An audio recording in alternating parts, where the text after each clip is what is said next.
पाकिस्तान और सऊदी अरब के बीच हुए हालिया रक्षा समझौते ने अंतर्राष्ट्रीय स्तर पर हलचल मचा दी है। इस समझौते के बाद पाकिस्तान के रक्षा मंत्री ख्वाजा आसिफ ने एक बड़ा और विवादित बयान दिया है। उन्होंने कहा कि अगर भविष्य में भारत ने पाकिस्तान पर हमला किया तो सऊदी अरब उसकी रक्षा के लिए आगे आएगा। यह बयान उन्होंने इस्लामाबाद में पत्रकारों से बातचीत करते हुए दिया। ख्वाजा आसिफ ने इस समझौते की तुलना नाटो के अनुच्छेद 5 से की है, जिसमें कहा गया कि किसी एक सदस्य पर हमला सभी सदस्यों पर हमला माना जाएगा। उन्होंने ये भी कहा कि यह समझौता पूरी तरह रक्षात्मक है।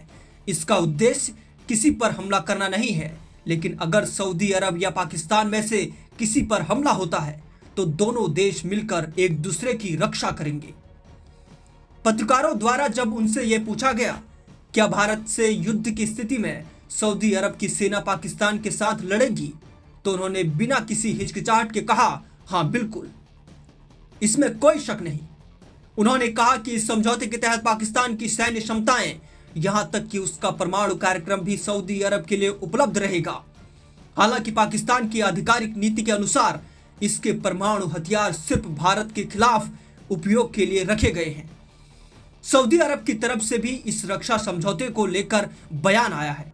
एक वरिष्ठ अधिकारी ने कहा कि ये एक व्यापक रक्षात्मक समझौता है जो हर तरह के सैन्य सहयोग को कवर करता है।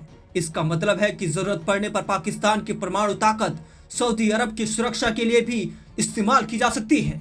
ये पहली बार है जब पाकिस्तान ने किसी अन्य देश के लिए अपने परमाणु कवच की बात इतनी खुलकर कही है।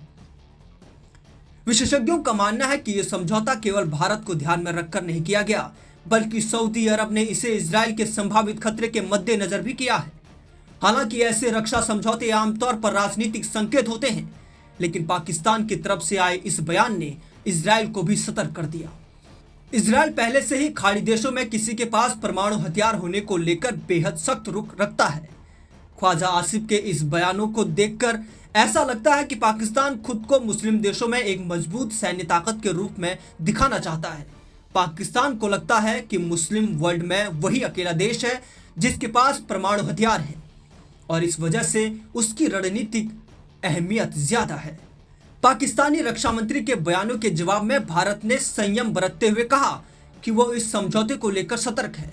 भारतीय विदेश मंत्रालय के प्रवक्ता रणधीर जायसवाल ने कहा कि भारत और सऊदी अरब के बीच रिश्ते लगातार मजबूत हो रहे हैं और ये साझेदारी आगे भी आपसी हितों और संवेदनशीलताओं का सम्मान करते हुए आगे बढ़ेगी।